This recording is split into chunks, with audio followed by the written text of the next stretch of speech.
Olá a todos, meu nome é Vinícius Ribeiro e estamos começando o nosso segundo painel que visa debater a importância e o impacto do projeto Perfil Racial da Imprensa Brasileira. O estudo, idealizado pelos Jornalistas e Companhia em parceria com o Instituto Corda e o IMEX, conta com o patrocínio da ADM, apoios do Grupo Boticário e Uber, além dos apoios institucionais da ABI, AJOR, ANER, ANJ, APJOR, Conagira Fenage, Ecos do Meio, GEDUCA, PROJOR, Rede Jornalistas Pretos, Universidade Metodista, além da Universidade Zumbi dos Palmares, que será palco oficial da divulgação do estudo na Semana da Consciência Negra em novembro.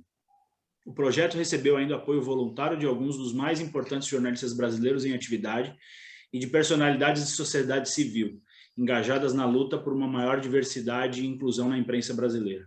Nesse painel, o tema será o olhar sobre os negócios e a economia.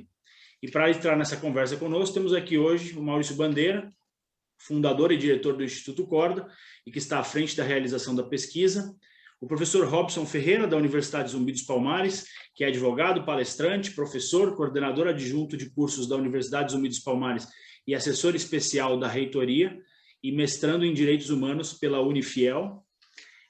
Temos aqui também Marcele Chagas, jornalista com MBA em Marketing e Comunicação Online, mestrando em Comunicação pela Universidade Federal Fluminense, UFF, assessora de comunicação da Fiocruz e da CNPq, e é coordenadora geral da Rede de Jornalistas pela Diversidade na Comunicação, os jornalistas pretos. Temos também Crislaine Costa, formada em Relações Públicas pela Metodista e MBA em Gestão de Marketing pela FGV, é atualmente gerente de comunicação corporativa da Uber no Brasil. Bom, e para começar nosso papo, queria primeiro, claro, agradecer a presença de todos, né? E chamar o Maurício primeiro para falar um pouquinho mais sobre a pesquisa. Maurício, o que esse estudo, né, como é que ele pode gerar em termos de resultados que sejam relevantes para as organizações em gerais e não somente para o jornalismo, né? Como esse estudo pode impactar nas organizações? Olá a todos, prazer estar aqui com vocês, um grupo bastante qualificado aqui para a gente poder aprender também como esse estudo pode ser utilizado, porque a ideia primeira da realização desse estudo, dessa pesquisa, desse levantamento de informações, é de deixar com que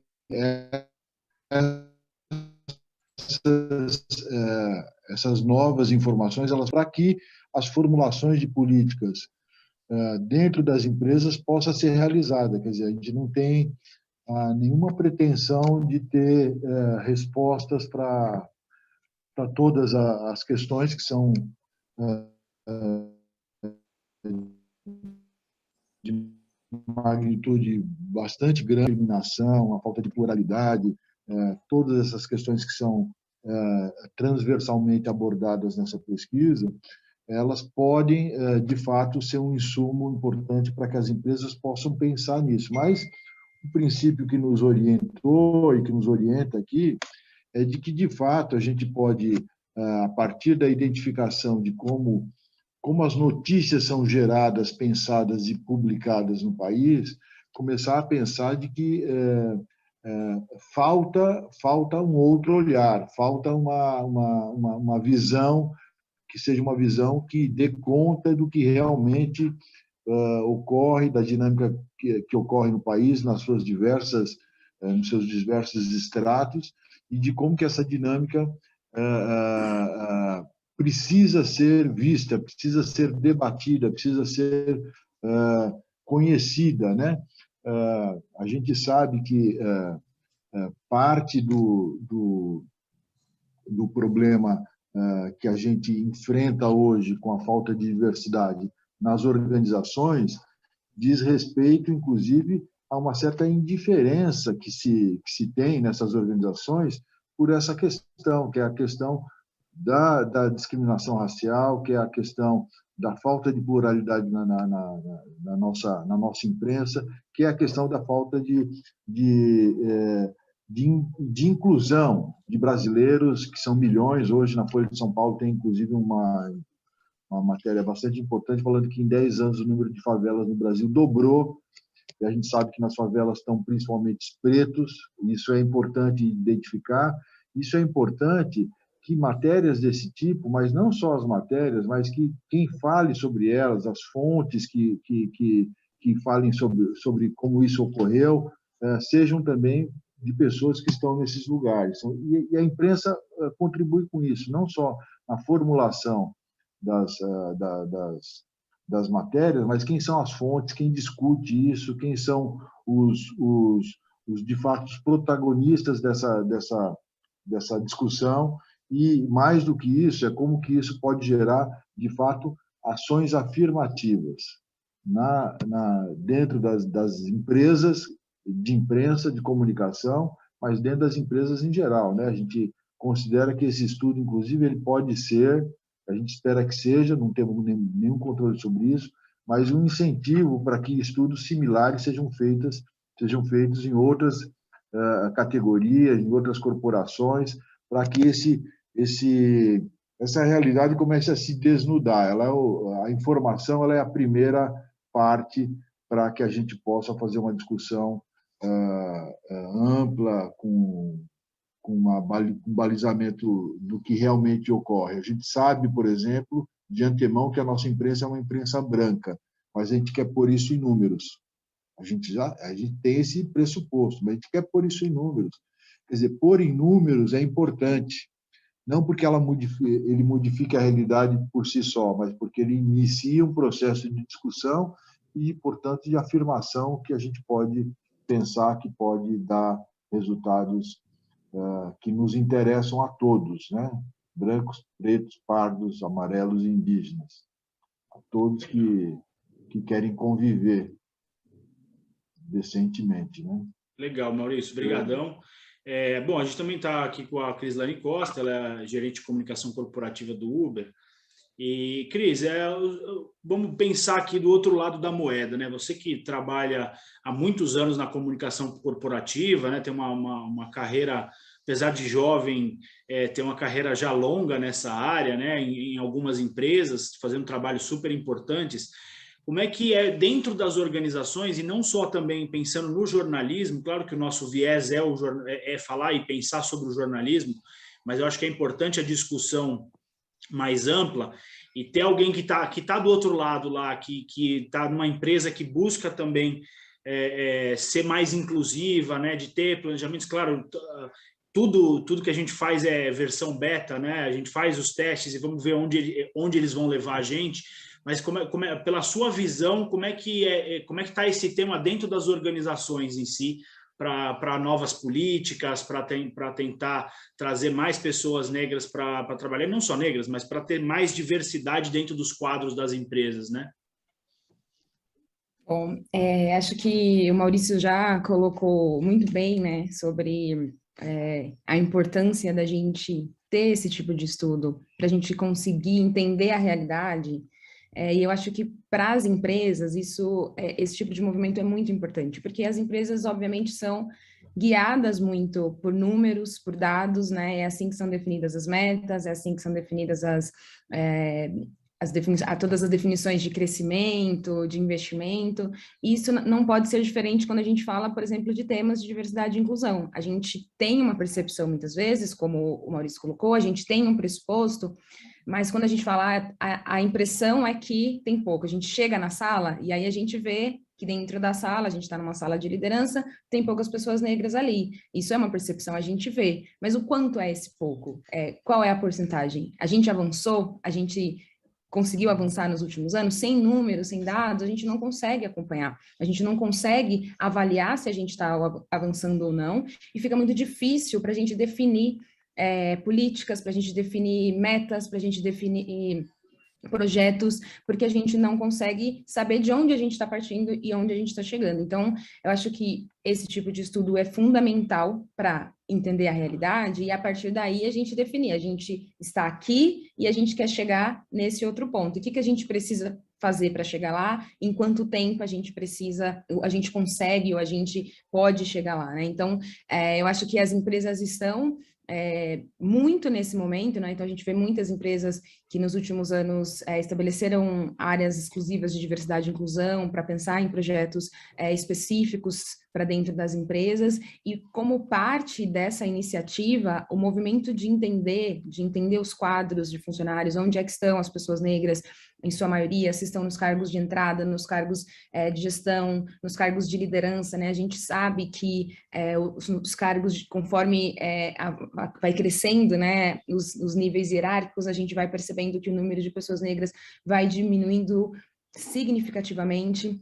E é a partir desses dados que a gente consegue estabelecer que a gente tem um percentual hoje e que a gente tem uma meta para chegar em um percentual em um determinado tempo. Então, entender isso e estabelecer o que a gente quer fazer é importantíssimo, fundamental. E é como é a linguagem do negócio, né? Então, não dá para a gente, dentro da empresa, estabelecer que a gente quer aumentar. A gente precisa dizer que a gente tem um número hoje e que a gente quer aumentar em tanto tempo, que essa é a linguagem dos negócios, né? Legal, e aproveitando já esse momento até, quais são as ações aí que a Uber tem feito nesse sentido, nesse campo, né? E o que isso pode impactar nas políticas da empresa e até também nos quadros, né? Que vocês terão aí, a empresa é uma empresa muito grande e a gente tem quadros tanto como colaboradores, como os quadros internos mesmo, de administrativo e tudo. Então, quais ações que a Uber tem feito nesse campo e que impacto isso pode gerar também nesses quadros? Bom, acho que é importante falar que a gente, desde 2017, em meados de 2017, a Uber definiu, né, estruturou uma área de diversidade e inclusão global, e essa área tem uma atuação, tem pessoas, né, atuando em várias partes do mundo, e aí estabelecendo diversidade e inclusão como uma das prioridades. E aí a gente tem, desde lá, a gente tem relatórios anuais, né, que a gente vai acompanhando, como eu estava falando aqui, né, o quanto a gente avançou, o quanto a gente aumentou o número de pessoas, de mulheres, e aí a gente foi entendendo que o assunto é muito mais complexo, né? Então, no geral, as empresas começam com uma discussão de gênero, que no geral, dentro das empresas, acaba sendo um dos assuntos que começam, né, a diversidade e inclusão começa muito por aí, né, a diferença de homens e mulheres, e a gente foi ampliando e estabelecendo novas políticas e novas ações a partir daí. E várias ações foram sendo estabelecidas e foram sendo feitas desde então, a revisão de salários, o processo de contratação, para a gente fazer um processo de contratação que seja sem viés, às vezes até o jeito que a gente descreve a vaga, o jeito que a gente coloca, privilegia que um certo grupo se identifique com com aquela definição e outro grupo não. E aí eu acho que dentro deste tema da questão racial, eu acho que vale mencionar aqui no ano passado, a empresa estabeleceu um compromisso global, são 14 compromissos, de ter uma atuação realmente efetiva de combate ao racismo. Então, vários compromissos foram estabelecidos naquele momento, e aí eles passam por ações dentro da empresa, mas também ações que vão para fora, né, que compreendem também a sociedade de maneira geral. Eu acho que a Uber tem uma característica de ser uma empresa de tecnologia, ser um aplicativo, mas a nossa operação, ela acontece efetivamente na rua, né, quando duas pessoas se encontram. Então, é muito importante que a gente tenha compreensão do que está acontecendo, do movimento, do que está acontecendo na sociedade, porque isso naturalmente vai impactar a nossa operação também, já que ela está acontecendo na rua mesmo. E a partir desse compromisso que a gente assumiu ano passado, uma das ações que a gente que a gente tinha, na verdade, uma das metas era trabalhar na disseminação de conteúdo, né, de conteúdo educacional. Então, a gente tem uma base aqui no Brasil, por exemplo, de 22 milhões de usuários, cerca de 1 milhão de motoristas parceiros.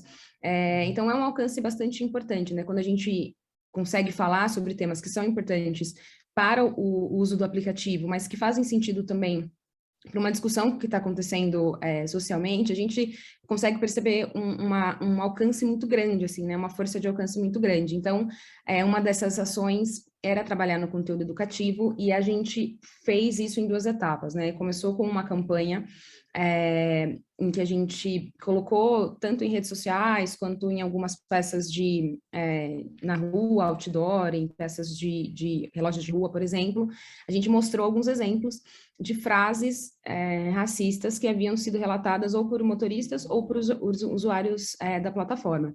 E aí o objetivo de mostrar essas frases, primeiro, era para reforçar que esse tipo de comportamento não é aceito na plataforma, né? Ele pode levar ao banimento tanto do motorista quanto do usuário. E o segundo era para mostrar que muitas vezes o racismo acontece disfarçado de um comentário, ele acontece de uma maneira que parece velada, né? Mas quem recebe de uma maneira muito clara, então às vezes quem está em volta não percebe, quem fala faz isso de uma maneira que é sutil, e quem recebe de uma maneira muito clara, muito explícito. Então a gente quis dar visibilidade para esse tipo de comportamento. E aí, depois de fazer essa campanha com as frases, a gente seguiu, então, para uma série de vídeos. Eles estão, inclusive, disponíveis dentro do aplicativo, eles foram distribuídos tanto para motoristas quanto para usuários, e aí os vídeos abordam, falam sobre racismo, porque que ele é parte de uma questão estrutural, como ele afeta a vida das pessoas, e também é para trazer uma mensagem de como a gente pode contribuir para que essa realidade mude, para que a gente contribua para uma mudança de realidade, né? Quando a gente foi desenvolver essa campanha, a gente trabalhou com vários parceiros, né? E aí a Promundo, que foi o nosso parceiro principal, eles falaram com várias pessoas, com usuários, com motoristas, né? Fizeram vários grupos focais para entender quais eram as dúvidas das pessoas, o que elas tinham de dúvida neste assunto, né? E às vezes tem coisas que a gente fala, e às vezes a gente fala dentro dos grupos que estão discutindo a questão racial, e às vezes são termos muito claros, e às vezes não dispensa apresentações, e tem gente que não sabe, que não está participando do debate, que não conhece. Então, por exemplo, a gente falou sobre privilégio, e aí a gente explicou o que é privilégio, né? O que isso significa, né? Não tem nenhum problema você estar em uma condição de privilegiado, mas é importante entender essa condição, né? É importante entender por que isso é diferente para você e para outra pessoa. Então, a gente trabalhou nesses termos, é um conteúdo bem simples, bem didático, e aí ele foi distribuído para todos os usuários da plataforma. A gente colocou isso também dentro de uma página, e ele, inclusive, está disponível agora, né? Se você entrar dentro do aplicativo, esse conteúdo está disponível também. Nossa, muito legal, hein? São muitas ações, eu acho que cada ação é um trabalho de formiguinha, literalmente, acho que não, literalmente no que porque vai demorar muito tempo, mas cada ação, cada pequena ação, ela com certeza contribui muito. Isso, se a gente não vai assim dizer, olha, chegamos lá, né? Talvez estejamos Exatamente. muito longe.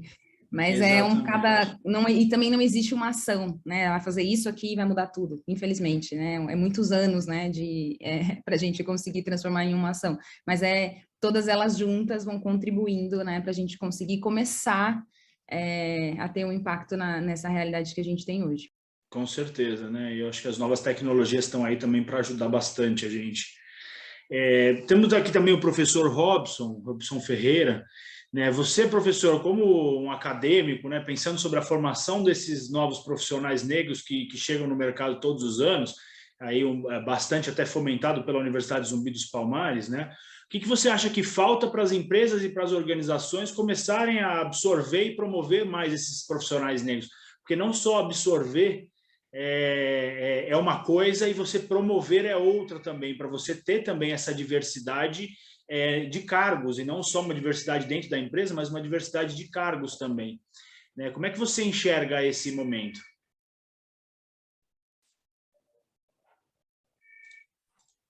Sem áudio não dá, né? Bom dia, boa tarde, boa noite a todos e todas. Obrigado pela oportunidade de participar desse debate tão importante para a sociedade, participar representando a Universidade Zumbi dos Palmares no dia de hoje.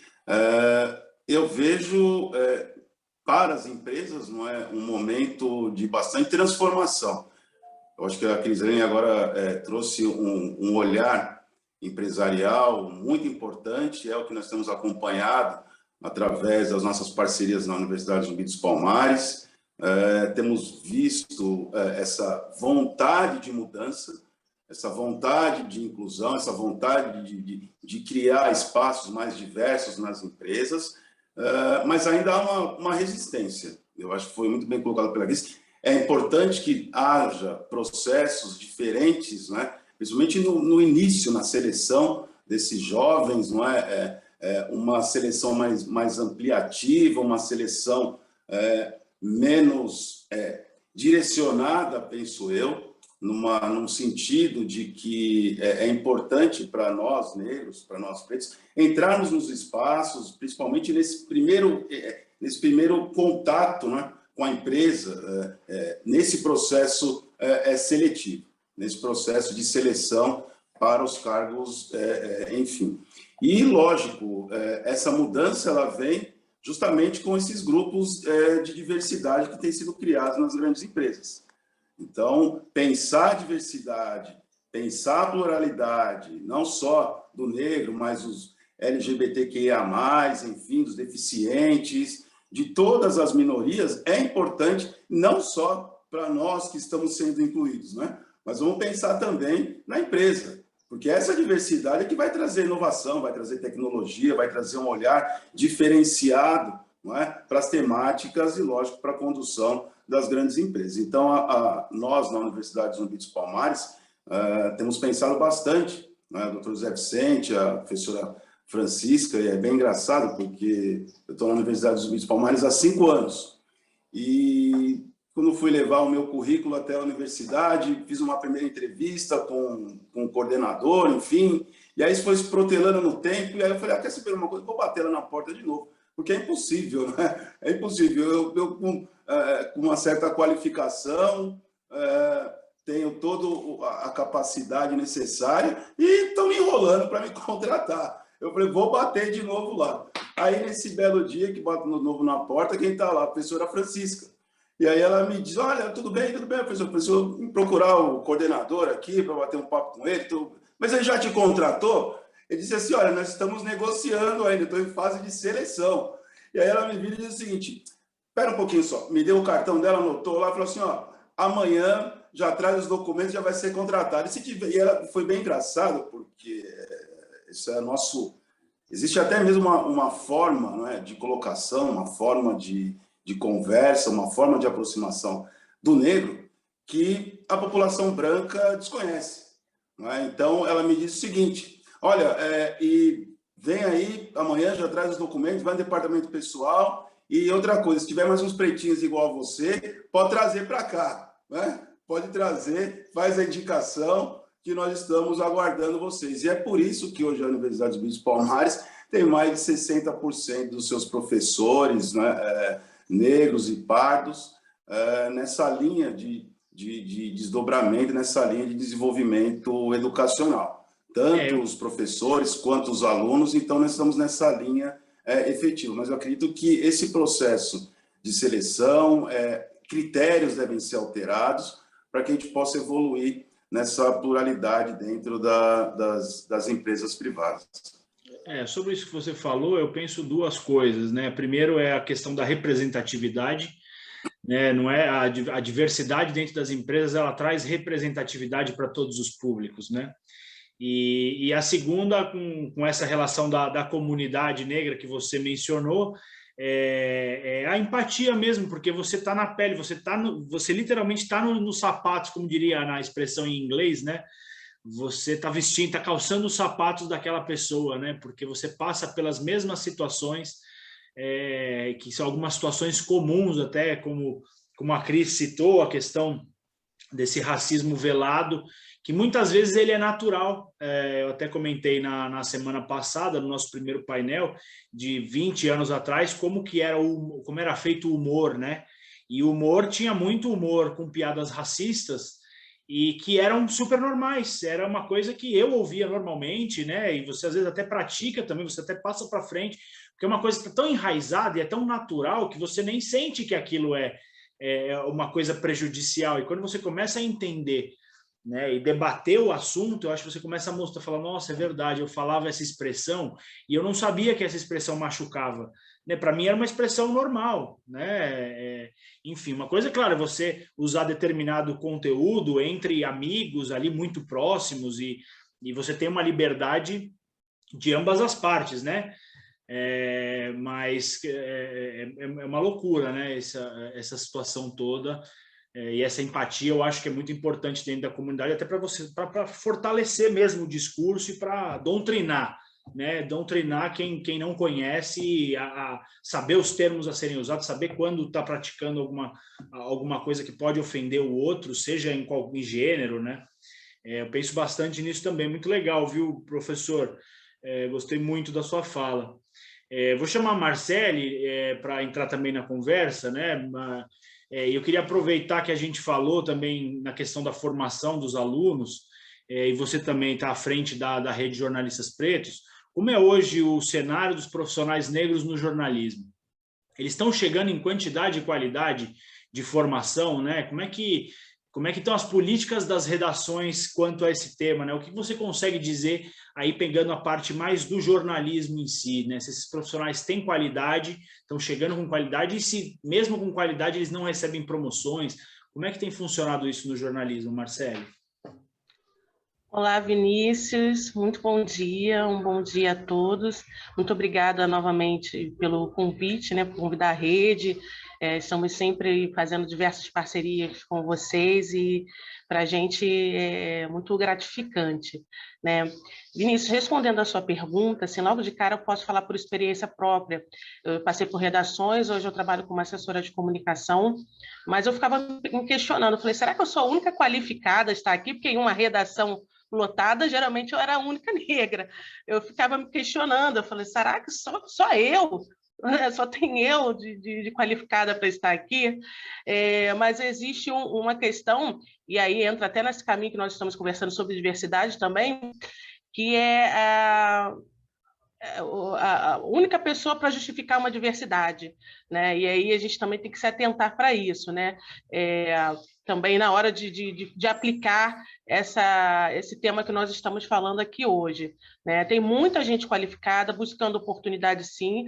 O mercado de comunicação é um mercado que muda o tempo todo, né? Requisitos o tempo todo buscando profissionais cada vez mais qualificados, e aí existe uma questão que a grande parte desses profissionais de comunicação, né, são oriundos de comunidades periféricas, e acaba na hora em que você vai ali disputar a vaga com uma pessoa que já teve uma viagem para o exterior, já tem uma outra oportunidade de vida, né, outras oportunidades de outras línguas, enfim,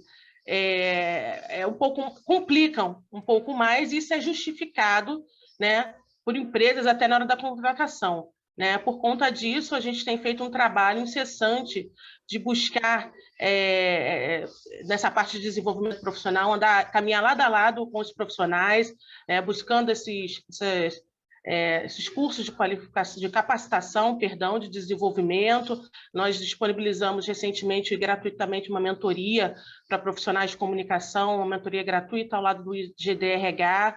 Então, também fazendo com que esse profissional se desenvolva suas competências técnicas, né? E também que ele consiga, na hora ali das entrevistas de emprego também, mostrar essas competências, consiga realmente conquistar essa vaga, né? A gente recentemente também conseguiu uma parceria de curso de inglês e conseguiu disponibilizar, né, que é uma grande demanda dos profissionais. Então, assim, ao mesmo tempo que esses profissionais estão qualificados, se você colocar para trabalhar, eles vão desenvolver o mesmo, ou até além do que já é apresentado na comunicação atual, né, eles também acabam esbarrando um pouco nessa barreira desse impacto social, né, que é presente no Brasil, né? Falando um pouquinho também, queria falar sobre a importância desse tipo de pesquisa, Vinícius e todo mundo que está aqui. Quando a Crislane fez um bom comentário em relação ao número de pessoas negras e indígenas no Brasil, né, mais da metade, quando a gente para pensar assim, isso quer dizer que algumas narrativas estão sendo silenciadas, quando, em sua maioria, né, essas narrativas, essas histórias da nossa população estão sendo contadas por pessoas que fazem parte da minoria, então tem gente sendo silenciada, né? Então a gente parte dessa perspectiva de que as narrativas estão sendo silenciadas, né, essas outras esses outros pontos de vista, essas outras observações não estão sendo colocadas. Então, tem gente contando a história de uma outra metade da população e essa outra metade está calada, não tem poder de voz, né? Não tem voz para falar sobre isso. Então, essa é uma demanda que tem vindo, uma demanda internacional. A Reuters já fez uma pesquisa também, uma pesquisa que apontou que pelo menos 15% de 80 editores em todo o mundo são negros e de outras etnias apenas, né? No Brasil também apontou esse impacto. A própria UERJ, o grupo de pesquisa da UERJ GEMA também fez uma pesquisa uns anos atrás, também apontando essa grande disparidade em relação a pessoas negras e de outras etnias dentro das redações, das principais redações aqui do Brasil. Então, assim, já temos alguns dados, né, para a gente poder falar sobre isso. Acho que essa pesquisa vem reforçar e vem trazer, mostrar, colocar em pauta o seguinte: que tipo de jornalismo a gente quer, né? A gente viu que a comunicação mudou o cenário social, político recentemente com as eleições no Brasil, com as eleições, com a ascensão, né, política da extrema-direita em outros lugares ao redor do mundo. E boa parte por conta de um trabalho de desinformação, fake news. Então, assim, através da propagação de informação, porque a desinformação também é uma informação, só que uma informação enganosa, né? Então, assim, é o poder, né, do nosso trabalho, o poder do jornalista, né, do jornalismo, né, e desses processos de comunicação, né? Quando a gente garante que a gente tenha mais olhares, mais narrativas inseridas dentro do processo de comunicação, a gente faz uma comunicação mais real, mais próxima realmente da nossa sociedade. Eu acredito que fazendo essa comunicação mais próxima, mais olho no olho do que realmente nossa sociedade é, do que nós somos, né, a gente consiga até impactar em um outro cenário também, que é um cenário de credibilidade, né, profissional, e tem sido muito questionada desde dessa propagação, de que tem aumentado cada vez mais esse cenário de desinformação. Então, o trabalho jornalístico tem sido cada vez colocado em xeque, né? Mas eu acredito que a gente discutindo esse tema e colocando em pauta e cada vez mais caminhando por um jornalismo mais olhando realmente no olho da população, mais real, mais próximo realmente das nossas necessidades, das nossas demandas, né, a gente consiga também impactar nesse sentido. Bem legal mesmo. Maurício?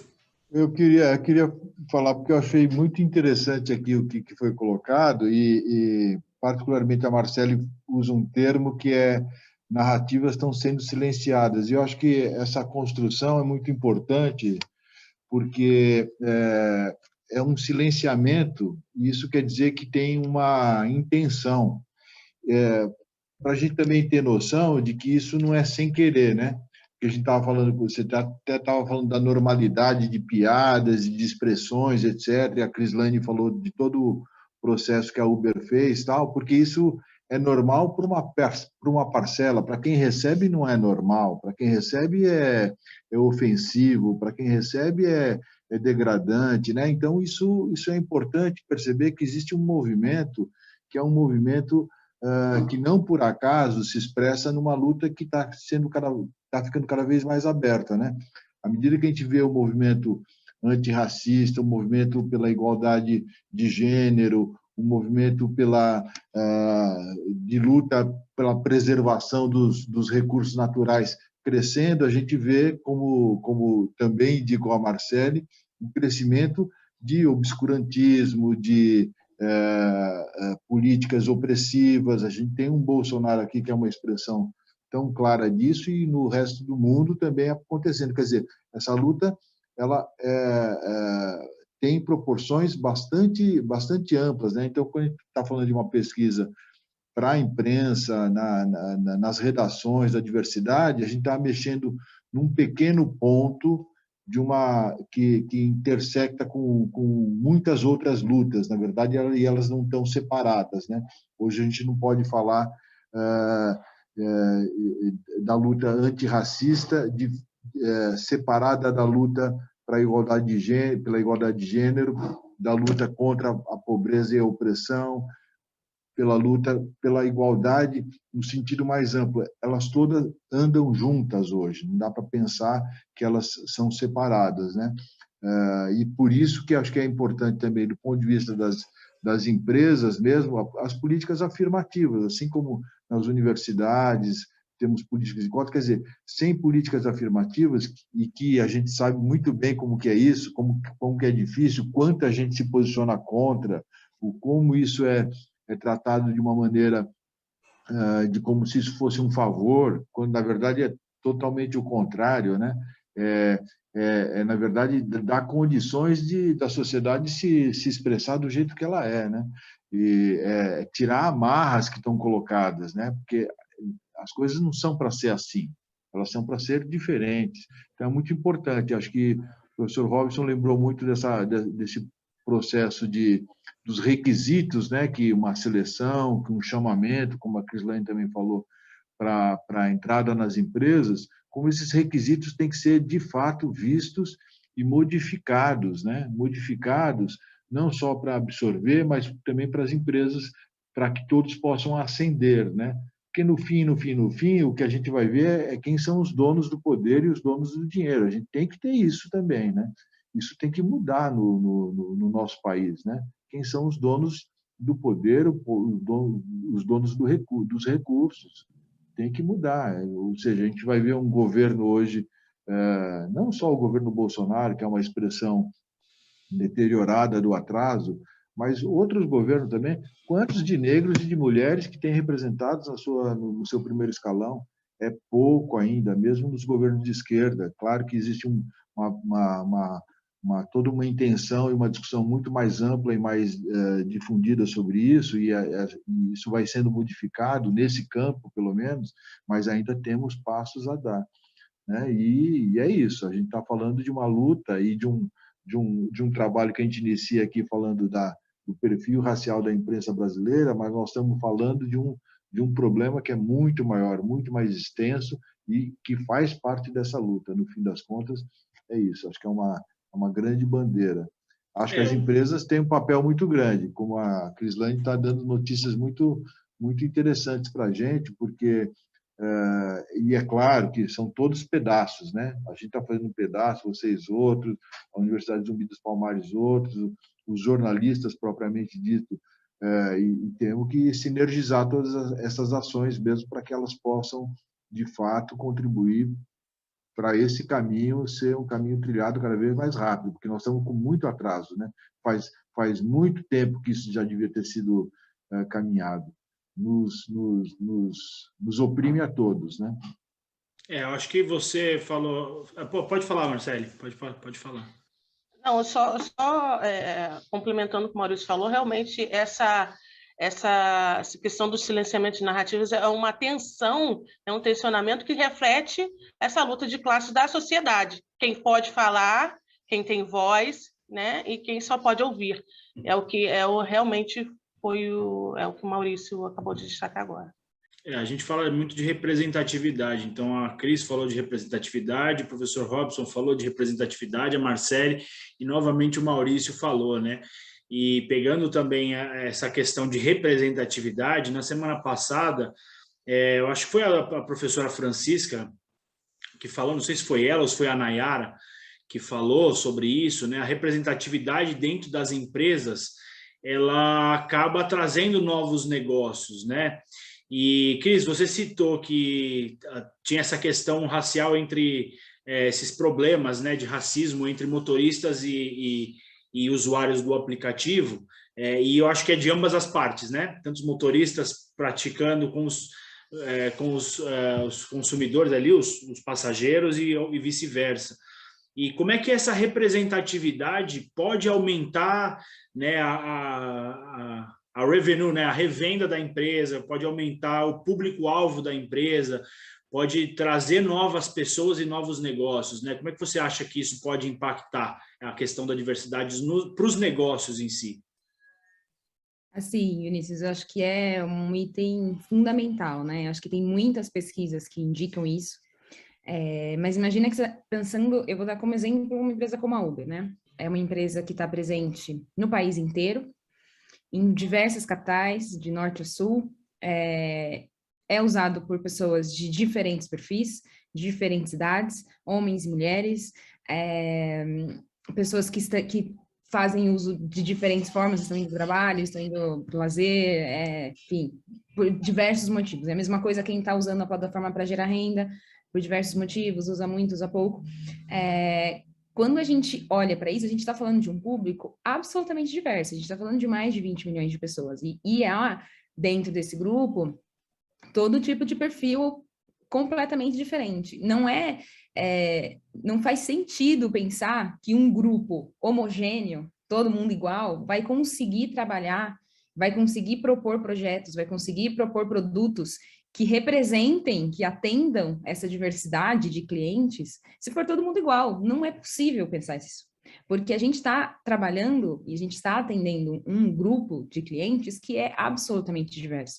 Então, não dá para sentar na mesa e tomar uma decisão e todo mundo pensar igual. Todo mundo veio da mesma faculdade, todo mundo veio do mesmo lugar, viajou para o mesmo lugar, se formou na mesma faculdade fora do país e tende a olhar o problema de uma maneira muito mais parecida. Quando você traz para a mesa, quando você traz para a mesa de decisão, quando você traz para a liderança, perfis diferentes, pessoas que se formaram em lugares diferentes, que pensam de forma diferente, que vêm de regiões diferentes do país, sabe? Não dá para pensar numa empresa que está em São Paulo, que todo mundo nasceu em São Paulo, e aí eu estou desenvolvendo um produto que as pessoas estão usando no norte do país, e aí todo mundo que está trabalhando, que está sentado tomando decisão, nasceu no mesmo lugar, sabe? Assim, não é viável, não faz sentido pensar isso para o negócio. Então, para os negócios, é muito importante, sim, que quem esteja na mesa tomando decisão tenha uma riqueza de pensamentos, então sejam pessoas diferentes, que consigam olhar para aquele problema, identificar perspectivas diferentes. Por quê? Porque quando eu chego na mesa para participar de uma decisão, quando eu trago para a mesa a minha perspectiva, eu estou como um gerente de comunicação, mas toda a minha bagagem de mulher negra periférica, de onde eu estudei, da minha família, ela vem junto comigo. Tudo isso está colocado na mesa. A minha perspectiva, ela não vai ser separada disso. Então, quando eu me torno uma profissional de comunicação, quando eu me torno uma gerente dentro de uma empresa, a minha bagagem, ela não ficou para trás, ela vem junto. E aí, quando eu sentar para discutir, obviamente, e eu for pensar em uma solução de um problema, for pensar em um produto junto com você, a gente vai pensar de uma maneira diferente, porque você vem de outro lugar, você tem uma outra experiência, eu tenho uma outra experiência, e a riqueza de pensamentos, ela é muito maior. Então, a probabilidade de ter um produto melhor, mais desenvolvido, com menos falhas, que atenda melhor as pessoas, é muito maior. Então, assim, eu acho que pensar em um negócio que não considera diversidade hoje, ele nem faz sentido, considerando a pluralidade que a gente tem no nosso país e de clientes que as empresas atendem. Então, assim, é algo que eu considero essencial para os negócios. É muito interessante isso que você falou, principalmente se você pensar, né? Eu tenho uma empresa que eu fabrico brinquedos para crianças, mas eu não tenho nenhuma pessoa ali dentro tem um filho para me dar essa opinião, para me falar, não, legal, tudo bem, esse brinquedo se adequa àquele perfil de criança, aquela idade. Só que realmente a criança vai brincar, o que isso pode gerar de perigo para a criança com um tipo desse de brinquedo, né? Então, eu acho que faz muito sentido, né? Você ter a diversidade dentro do board das empresas para você atingir. Aí, como foi citado, né? A gente tem 55% da população não é branca, e você faz todos os produtos e projetos voltados para a população branca. Então, olha o tamanho do mercado que você tem para explorar se você tiver diversidade, né? Se você tiver representatividade, né? E aí pensados a partir de uma perspectiva muito homogênea, né?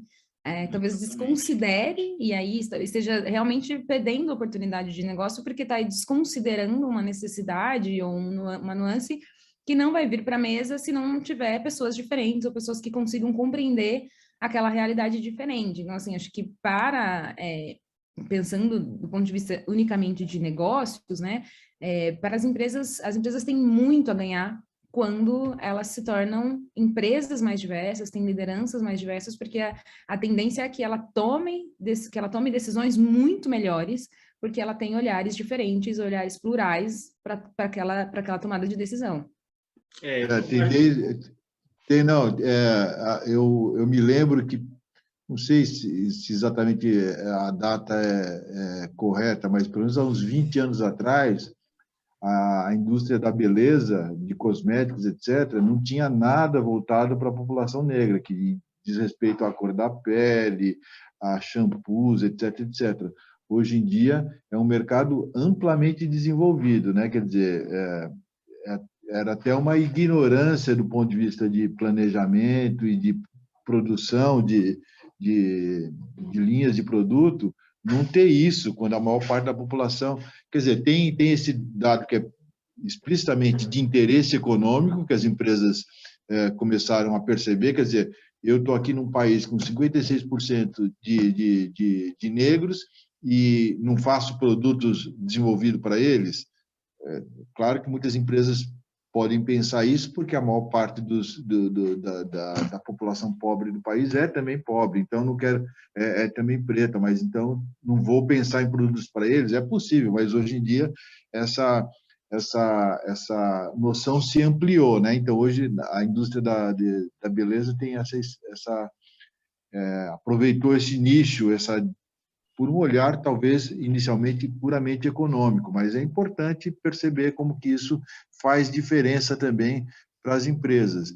E acho que o que a Crislane também indicou, que é a questão da criatividade, em qualquer campo, né? Pode ser no campo artístico, cultural, empresarial, social, quer dizer, quando você reúne pluralidades, né? Experiências diferentes, você tem construções diferentes e construções que são muito mais ricas, né, para todo mundo, né? Você tem a experiência da idade, né, que a gente vai ficando mais velho e vai percebendo que tem coisas que a gente só percebe por ter passado por tantas coisas, que é o que você falou, não dá para ensinar como ser pai ou mãe sem ter filhos, né? Você tem que ter passado pela experiência, não importa como, mas para poder falar sobre isso, né? Eu acho que a experiência, assim como da idade, a experiência de como você convive, de quem você é, de onde você vem, isso tudo tem que estar para ter uma criatividade importante, plural, isso tudo tem que estar reunido em torno da mesa, né? Claro que essa é a nossa dificuldade, mas acho que muito interessante pensar nisso. Acho que a Crislane caiu, ela voltou, acabou de voltar. Tá Marcele, deixa eu te perguntar uma coisa. Bom, ouvindo tudo que a Cris falou para a gente, né, sobre as organizações, se a gente for pensar no jornalismo, essa representatividade, ela pode trazer também um ganho comercial? E aí eu até explico, né? Porque ao você não ter a representatividade e um jornalista branco, de repente, escrever aquela matéria com um viés diferente do que ele deveria, do que, por exemplo, uma pessoa negra escreveria para um assunto que é de domínio dela, acaba que o leitor não se sente representado ali e ele não... acaba não seguindo mais aquele veículo, porque ele fala, bom, eu vou sempre ler a mesma coisa, né? E outros projetos estão surgindo de jornalismo dentro das comunidades e vocês próprios, né, o Rede de Jornalistas Pretos, você tem o Banco de Talentos Negros, né? Como é que essa representatividade pode ajudar no negócio jornalismo para as redações, né? O que você acha?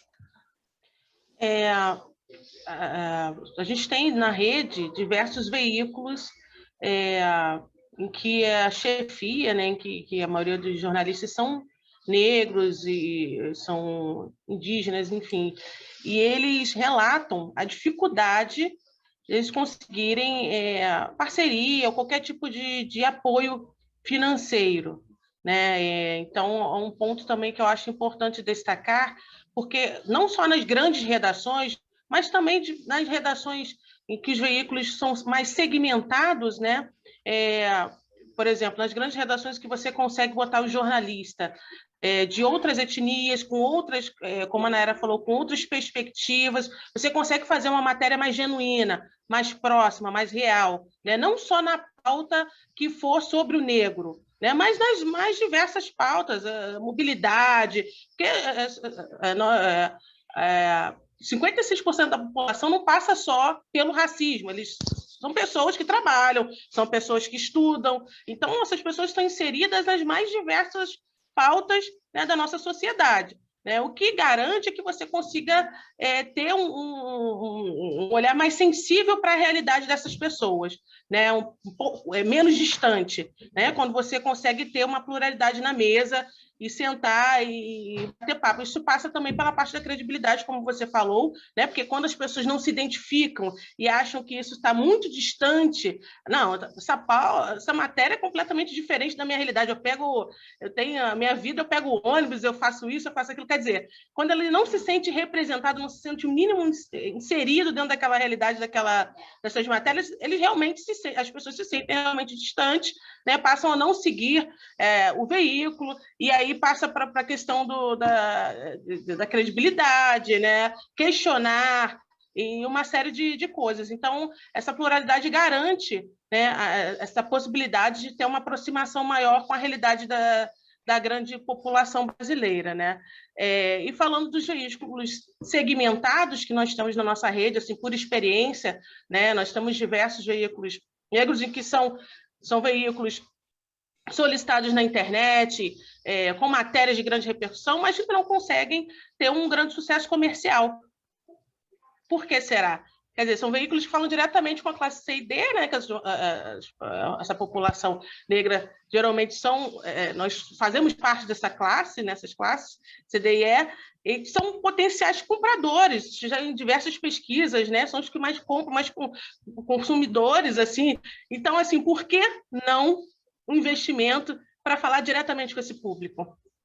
Então, assim, falta esse olhar também, né, comercial, essa vontade, mas foi o que nós já falamos antes. Esse tipo de situação reflete esse tensionamento de quem vai perder esse poder de digitar, de poder falar, de ditar regras, né? Quem vai ceder o lugar, né? Vai abrir portas. Então, assim, é muito legal a inclusão quando você abre uma cota aqui. Tem um negro na minha equipe, eu sou diversa, tem uma pessoa aqui, aí você faz uma cota, né, com um negro na sua equipe e você fala que você é diverso, né? Mas tem que ir além disso, né? O olhar comercial é extremamente importante, porque quando você fala de dinheiro, o dinheiro movimenta tudo, né? Move o mundo. Então, tem esse impacto, sim, comercial, né? As empresas precisam, para ontem, já olharem em relação a isso, são só benefícios, né? Eles conseguem atingir um público maior, eles conseguem fazer um conteúdo mais genuíno, eles conseguem a questão da credibilidade, né? Resgatar ou então manter a questão da credibilidade, atingir em pontos e aspectos necessários, né? Que realmente você consegue conversar e olhar no olho do seu público. Então, uma série de fatores que essas empresas podem fazer com que essas empresas aceitem, enfim, acabem apoiando, né, a diversidade, a pluralidade na comunicação.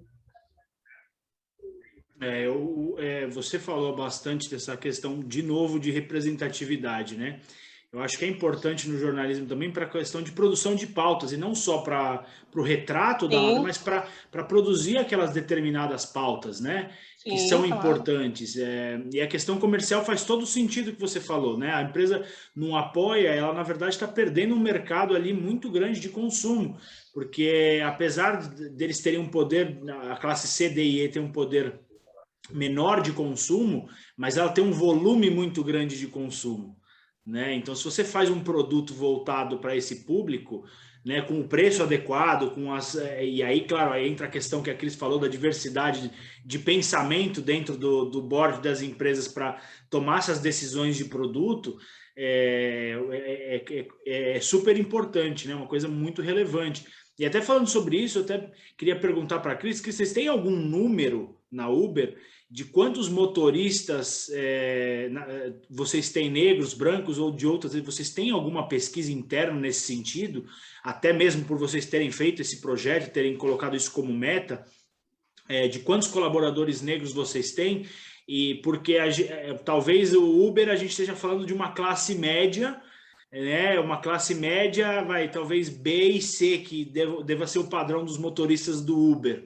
né, os motoristas de vocês, mas eu estou certo nisso que eu estou falando ou não? E vocês têm algum número lá dentro sobre isso? E também, deixa eu emendar aqui com o Vinícius, além dos motoristas, dos usuários, né? Porque você sabe que táxi, que é o predecessor do Uber, sempre foi visto como alguma coisa que você não pode muito pegar, né? Que é mais caro. Ainda hoje, com o Uber se tornou mais caro, né? Elitista, Relativamente. né, táxi?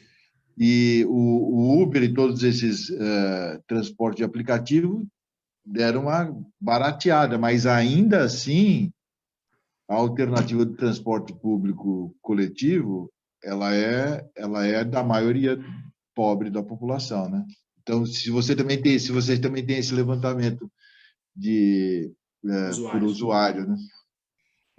Não temos, e aí tem um motivo simples, né? A gente tem uma questão do tipo de dado, né, que a gente pode recolher e quando a gente vai, quando as pessoas vão se cadastrar, tanto para dirigir ou quanto para usar a plataforma, a gente usa os dados que são realmente dados fundamentais para o funcionamento da plataforma. A gente não pode levantar, né, inúmeros dados, e aí dados, isso pode inclusive esbarrar na Lei Geral de Proteção de Dados. Então, não temos essa informação, né, do número a quantidade de parceiros ou a quantidade de usuários. A gente tem esse levantamento para dentro da empresa, a gente vai acompanhando um recorte de mulheres e outros grupos também, né, da maneira como isso, essa intersecção, né, de dados, mas quando a gente está falando de quem usa a plataforma, aí a gente precisa ter um cuidado com o dado que a gente pede,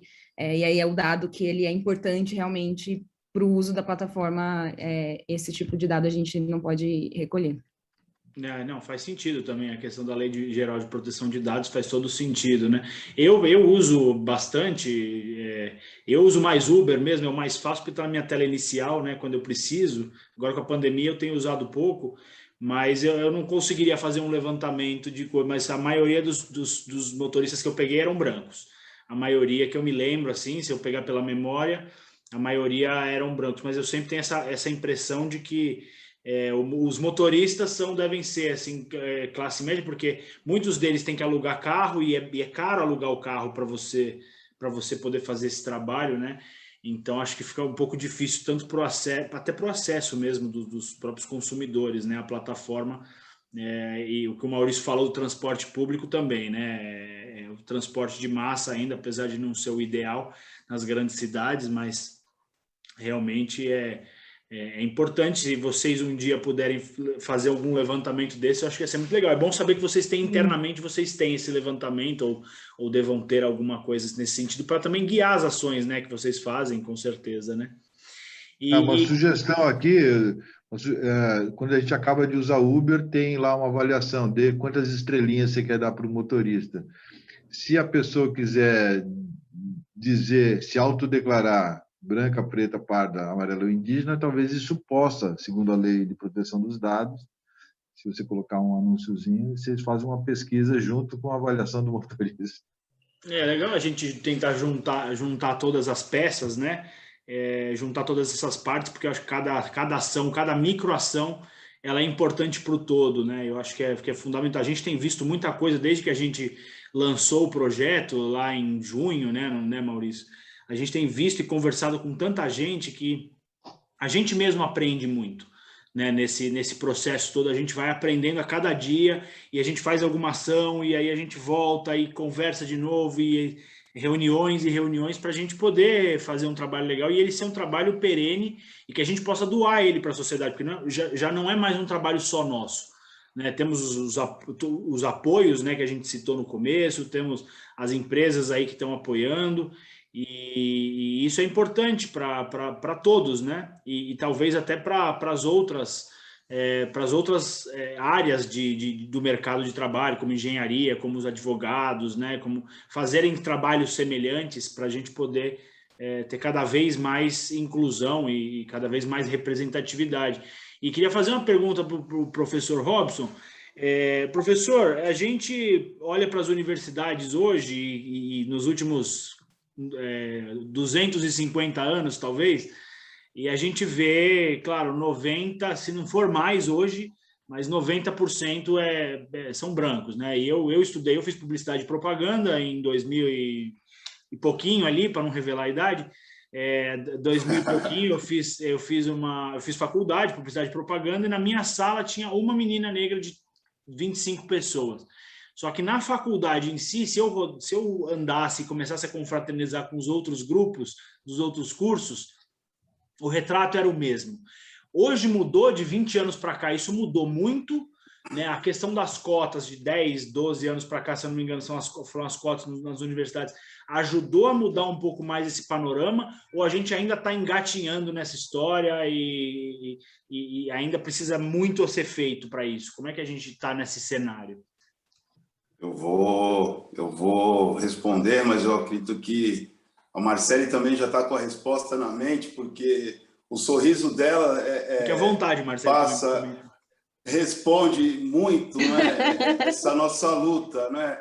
Lógico, as cotas trouxe, né, hoje, por exemplo, nós somos mais de 50% de negros nas universidades públicas, mas não era assim, né? O debate das cotas é um debate que agora vai pegar fogo, já está pegando fogo. Nós, na Universidade Municipal, nós temos o Movimento AR, que agora vem com uma campanha muito forte do Cota Sim, uma comissão de juristas formada por juristas negros para debater o tema das cotas, enfim, criar um projeto para apresentar isso no Congresso. Já tem um projeto em andamento para prorrogação das cotas. Alguns já com projeto, inclusive, para 30 anos, né, para prorrogar as cotas para 30 anos, para que a gente não tenha mais que bater na porta de senhor ninguém, de Congresso Nacional nenhum, não é? Para validar essa norma, para validar essa lei que tanto benefício trouxe para a população negra, indígena, enfim, para as pessoas com deficiência física e intelectual. Então, houve-se um avanço. Eu também me lembro, no meu tempo de faculdade,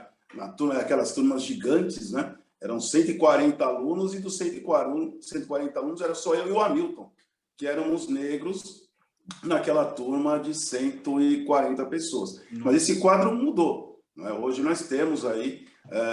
o problema maior que eu vejo hoje não é só a entrada na universidade, mas a permanência e a convivência. Creio que a convivência nos institutos estaduais e federais, justamente por os alunos negros terem entrado através das cotas, né, traz ainda essa animosidade entre os grupos. Eu acho que, não sei se foi aqui ou se foi na live anterior, eu acho que foi a professora até Francisca que disse, né, com relação à própria Universidade de São Paulo, a própria USP, né? Então, ela foi uma das últimas a instituir o sistema de cotas na sua universidade. Deu um salto também, ela saiu creio que de 10%, hoje está chegando aos 56% de alunos negros nas suas fileiras acadêmicas. Mas a gente quer mais, né? A gente não quer só... como diz o nosso magnífico reitor, Dr. José Vicente, cotas não é esmola. Cotas não é esmola. Cotas é uma forma de reparação, uma forma de incremento, uma forma de trazer essa população que nunca teve oportunidade de estudar, diga-se de passagem, né? Porque se a gente retroceder, voltar um pouquinho a fita, né, a gente vai ver que lá nos idos de 1835, 1837... nós já tínhamos normas, leis que proibiam os negros de estudar, né? Então, todo esse processo histórico, cultural, social, ele se transforma e continua ainda na nossa sociedade, que é isso que a gente discute diuturnamente, que é a questão do racismo estrutural, do racismo institucional. E a gente precisa ter bastante cuidado, penso eu, para poder falar do racismo estrutural, até para que ele não seja banalizado, para que as pessoas consigam efetivamente entender essa estrutura social que existe, que foi desenvolvida ao longo do tempo, porque o Brasil já não podia mais manter a escravidão, né, manter as pessoas escravizadas naquele período, porque era um reclamo, né, de outros países, era um reclamo interno, inclusive movimentando a própria economia. Era um problema não só social, mas era um problema econômico também, que o Brasil já estava enfrentando naquele período. Então, foram criando mecanismos, né, legais, diga-se de passagem, mecanismos legais, não é, de proibir o negro de ter acesso a determinadas atividades, a exercer determinadas funções nas empresas.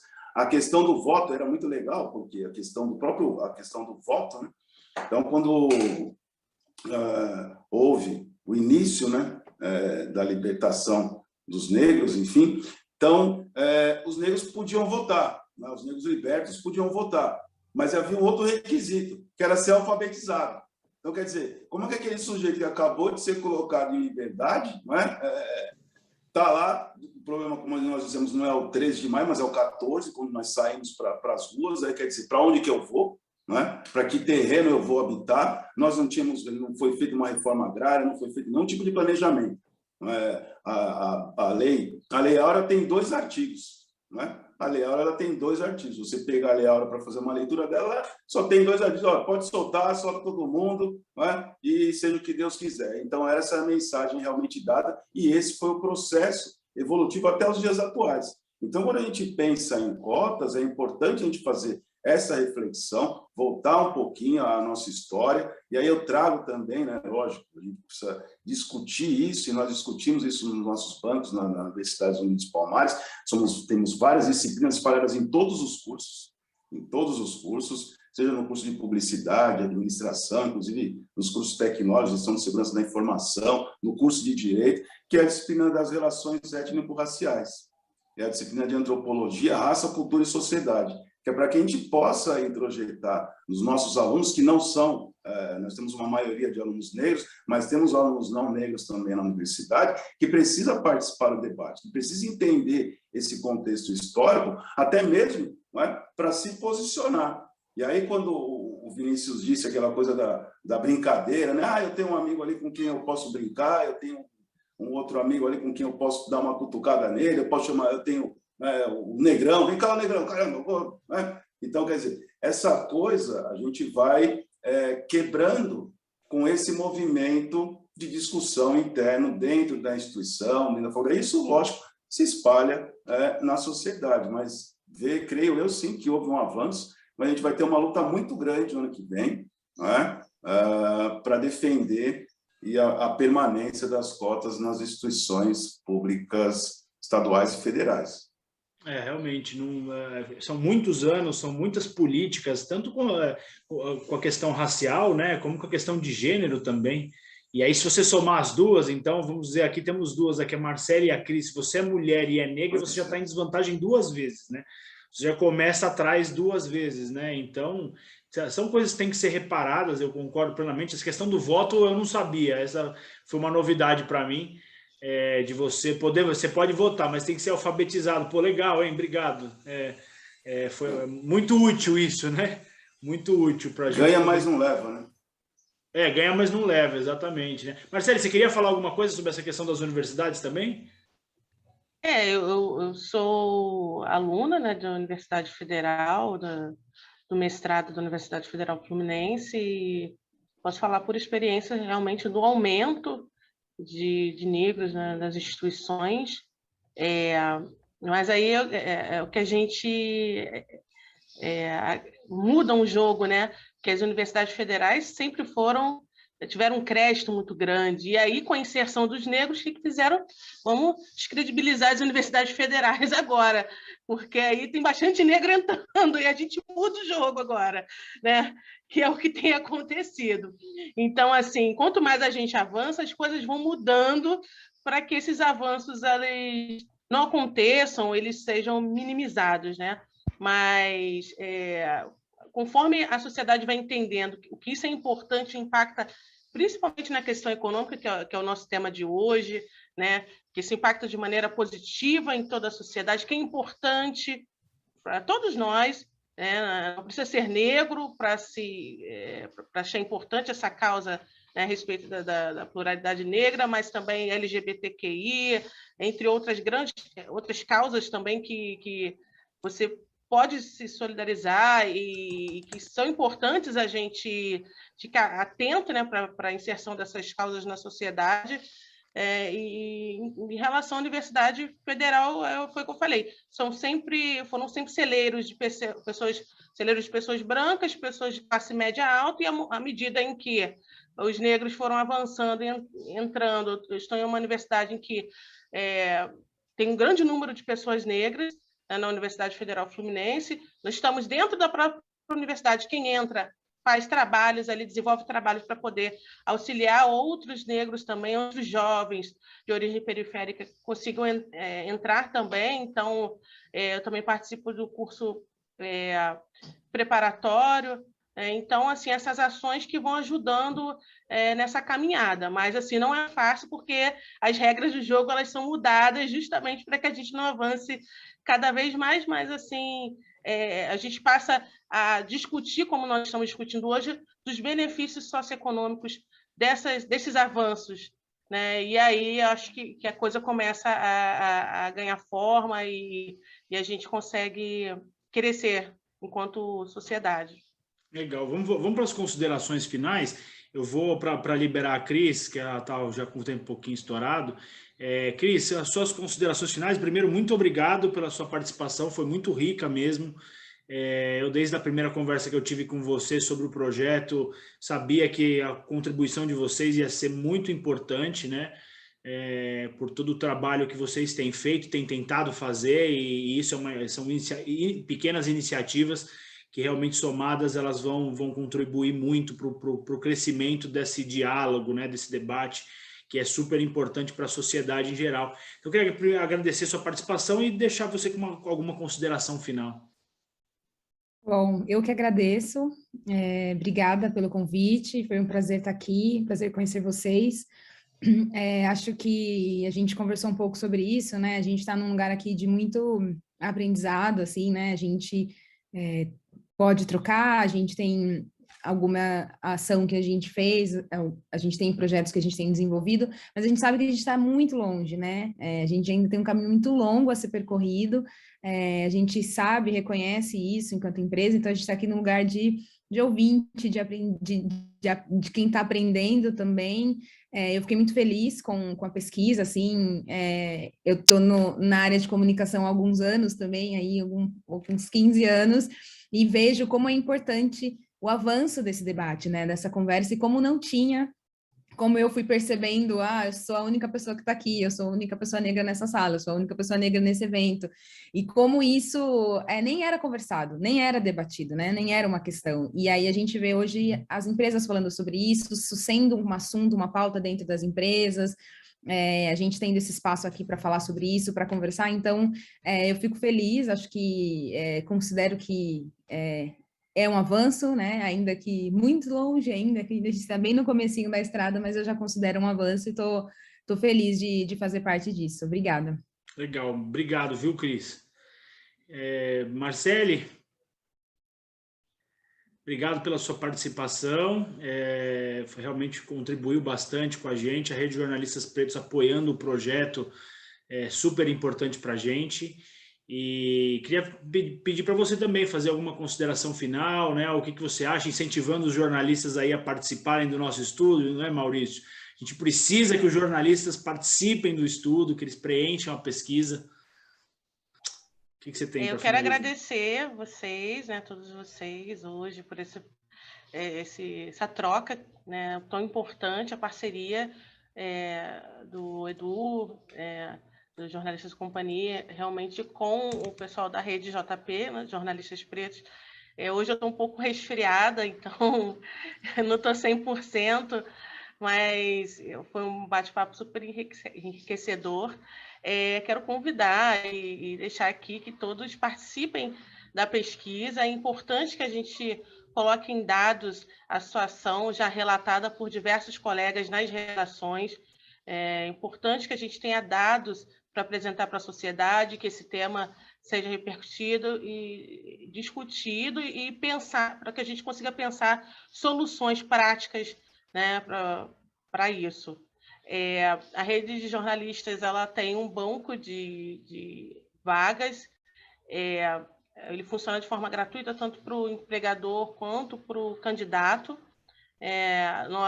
Nós somos jornalistas, então a gente não faz todo o processo, mas nós fazemos ali uma triagem dos currículos dentro do perfil e encaminhamos para a empresa. Então, deixamos aí o convite para que vocês conheçam a rede. Nós estamos em todas as mídias sociais, vocês podem conectar, nós temos sites também.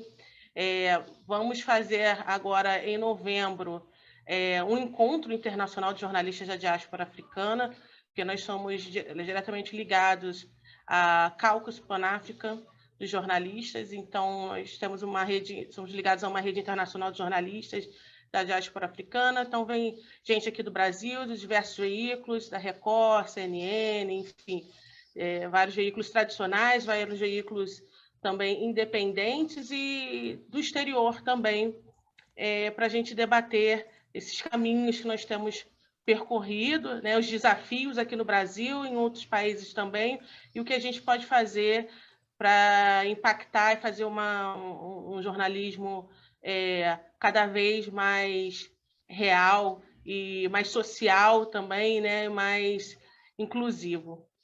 Então, deixo esse convite aqui para vocês também. Grande abraço. Viu? Obrigado, Marcele. Muito boa a sua participação. Professor, prazer recebê-lo aqui. Muito obrigado. Sua contribuição foi enriquecedora para nós aqui, ainda falando um pouco da história, né, que muitos não sabem, eu acho que a maioria não sabe, eu acho que é importante também a gente ter isso como um guia no ensino fundamental de você, ensinar essas coisas que você falou, para que a população branca que estuda nos colégios saber como que as coisas foram até ali, para não reclamar de uma cota, né? Como existe essa grande reclamação das cotas, né? E ser a favor, né? Então, queria pedir para você, queria agradecer mais uma vez a sua participação e pedir para você fazer as considerações finais aqui.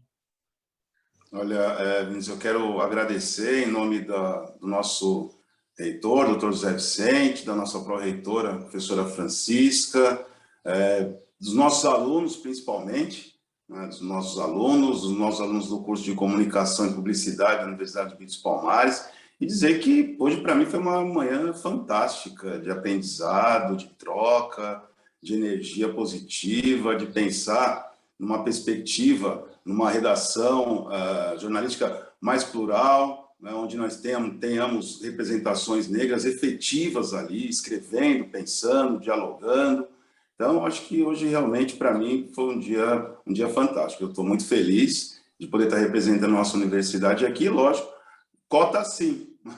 Cota sim, vamos assinar lá, fazer um merchan aqui rapidinho, movimentoar.com.br, entra lá, são 2 cliques, né? Só clicar lá, pronto, já está assinado. Nós vamos reunir aí 1 milhão de assinaturas, então acho que vai valer o esforço, acho que a gente tem que pensar para frente, como diz a Cris, e aí vamos avante, né? Vamos avante, outros já vieram, abriram a trincheira e a gente vai, na mesma picada aí. Então, muito obrigado por hoje. Maravilha. Conta com a gente para divulgar aí esse projeto da cota aí, se a gente puder ajudar, puder ser útil, conta com a gente. Maurício, maravilha. Mais uma vez, muito obrigado pela sua participação. A gente precisa falar muito ainda desse projeto e você falar também as suas considerações finais aí, e a gente já se preparar também para semana que vem. Temos mais um, né, Maurício? É isso aí. Não, cota sim. Vamos lá. Muito bacana, muito importante, acho que essa conversa, a gente vai aprendendo. O estudo que a gente começou a fazer é um estudo que a gente sabe que o resultado dele é um resultado que vai ser feito a partir dessas discussões, né? Então, para além de levantar os dados, é como isso vai se disseminar na sociedade. Para isso, essas discussões que a gente está fazendo agora e que a gente pretende que sejam feitas depois, com a divulgação de todos os resultados, é fantástica, é importante, acho que é esclarecedora, promotora de a gente conseguir fazer com que essa luta, de fato, avance e que a gente caminhe nesse caminho da pluralidade, né? Então, obrigado também, para mim foi uma manhã muito, muito rica. Legal. Obrigado, viu, Maurício? Obrigado a todos, gente. A gente estourou um pouquinho o tempo e até peço desculpa para vocês, mas é muita coisa a ser falada, né? A gente tem pouco tempo para falar muito. Então, eu queria deixar um abraço a todos, um abraço carinhoso a todos, uma ótima semana e a gente se vê numa próxima, com certeza. Tá bom? Obrigado, viu, gente? Tchau.